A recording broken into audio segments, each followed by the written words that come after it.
адамның дене мүшелері. Қазір біз сендермен адамның дене мүшелерімен танысып шығайық. Мынау бас, иә? Бас.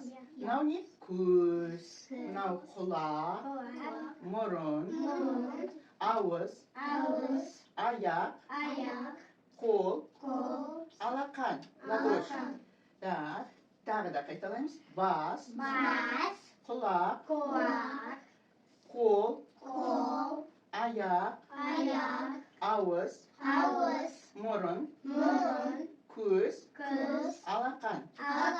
Тамаша балалар. Балалар, біз ақылды плакатпен жұмыс істейміз. Қазір бізге тақтаға Георгий келеді. Георгий келе ғой.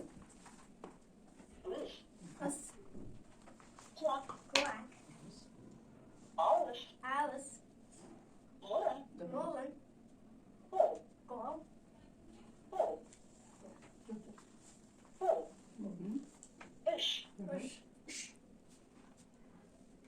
Тізге. Тамаша, Георгий отыра ғой.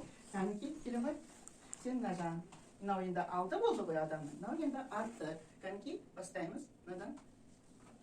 Шаш. Бас. Көз. Саусақта. Алақан. Дабан. Дұрыс. Тамаша, отыра ғой.